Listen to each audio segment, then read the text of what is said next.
graders, welcome to Book-A-Day. Today we'll be reading a folk tale called How Chipmunk Got His Stripes.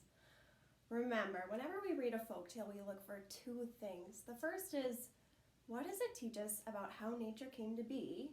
And the second is, what moral or life lesson can we take away from this story? Our vocabulary word today is conceited. Repeat, conceited. It's an adjective, it's a describing word. It means vain or proud, like someone who is constantly taking selfies. A synonym or same word meaning for conceited might be arrogant, or I don't know, someone that's super into themselves. You might have a conceited attitude. You might call someone a conceited elf. Ooh, that would be a good insult. Let's see how it connects to our Book-A-Day today. How Chipmunk Got His Stripes.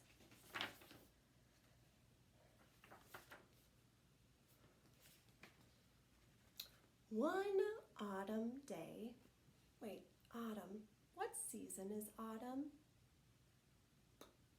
Fall. One autumn day, long ago, Bear was out walking.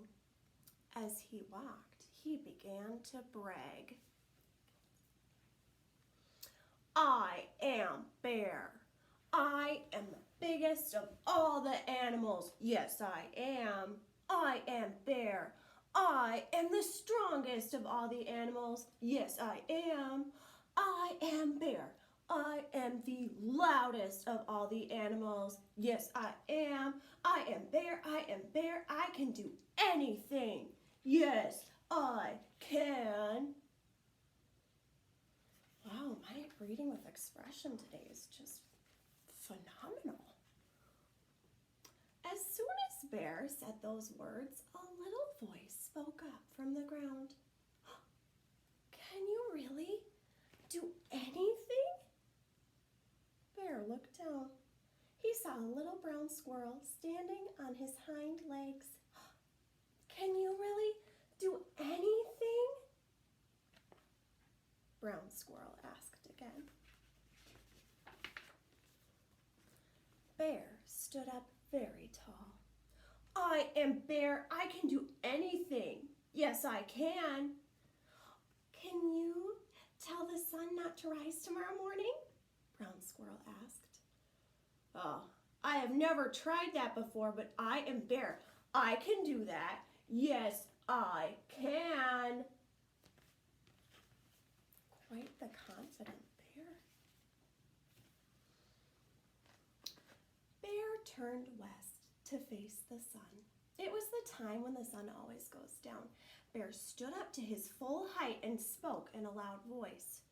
Sun, do not come up tomorrow. At his words, the sun began to disappear behind the hills. You see, Bear said, Sun is afraid of me. He is running away. But will the sun come up tomorrow? Brown squirrel asked. No, Bear answered. The sun will not come up.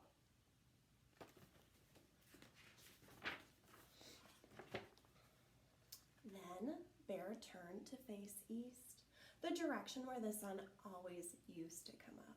He sat down. Little brown squirrel sat down beside him. All that night, they did not sleep. All that night, Bear kept saying these words. The sun will not come up. The sun will not come up. But as the night went on, little brown squirrel began to say something too. He said these words. The sun is going to rise. Oh, the sun is going to rise. Oh!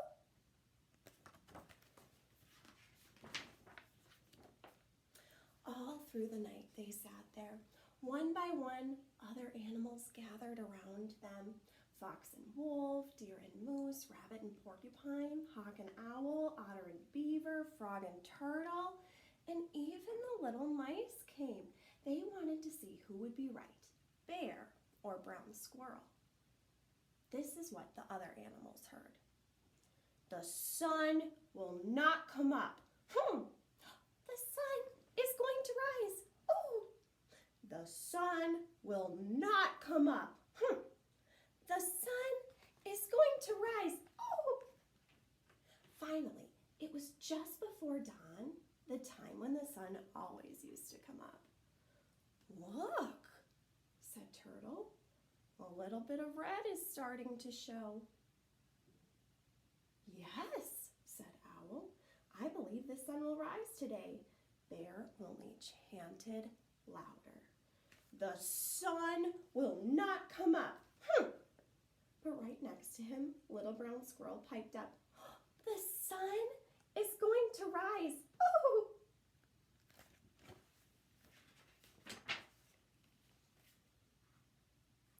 Any predictions? Do you think the sun will come up? Let's find out. And the sun came up. The birds sang their welcoming songs. The bright light of the new day spread over the land. Everyone was happy, except for one animal. That animal was Bear. He sat there with his head down and a grumpy look on his face.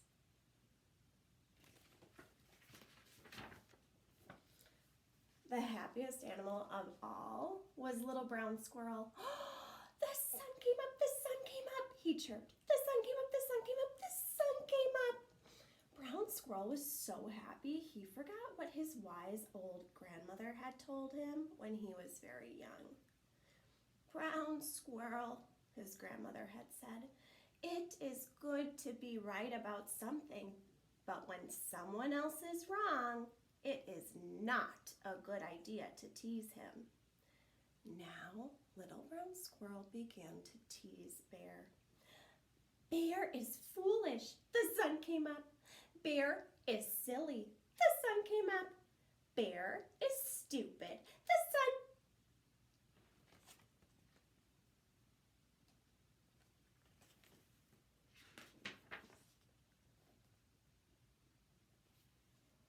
Whop!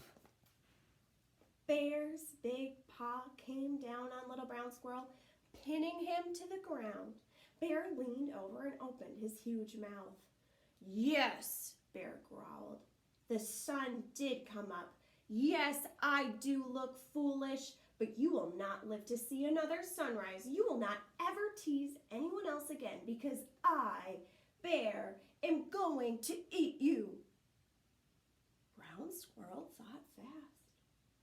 You are right to eat me, he said. I was wrong to tease you.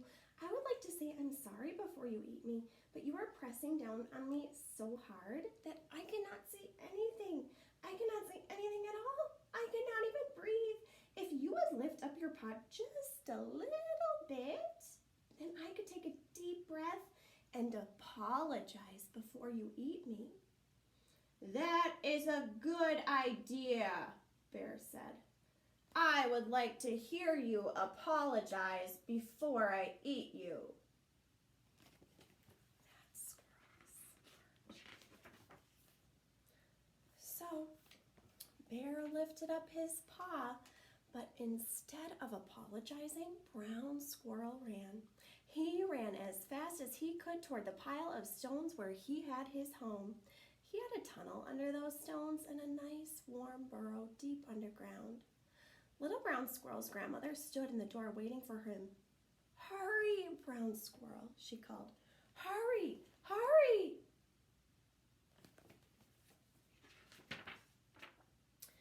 Little Brown Squirrel dove for the door to his home, but Bear was faster than he looked. He grabbed for Little Brown Squirrel with his big paw. Bear's long, sharp claws scratched Brown Squirrel's back from the top of his head to the tip of his toes.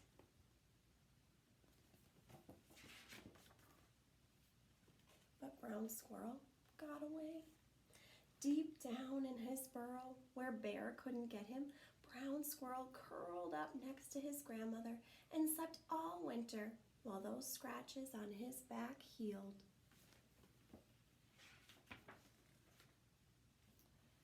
When spring came again, little brown squirrel came out of his hole and looked at himself. There were long pale stripes all the way down his back where Bear had scratched him. He was brown squirrel no longer. He was now Chipmunk, the striped one.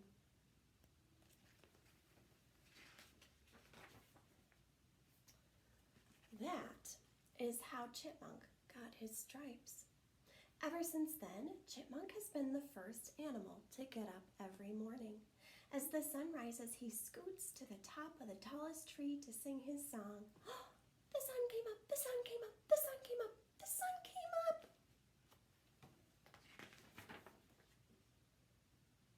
And ever since then, Bear has been the last animal to get up.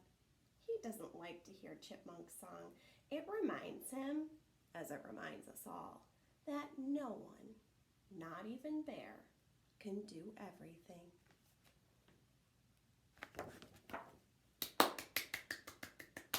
Oh, that was a good one. Let's go back to our vocabulary word. Conceited, vain or proud, like someone who is constantly taking selfies. What character in our story today could you describe as conceited? Bear. You're totally right. Let's go back to the fact that this book is a folktale, meaning this teaches us something about why something in nature is the way it is, and it also teaches us a moral or a life lesson. What does this story teach us about nature? Yeah, it teaches us why chipmunks have stripes on their back, right? That's the first thing it tries to explain. What else? It also, at the end, it explains why chipmunks are the first ones up in the morning. And it also explains why bears hibernate.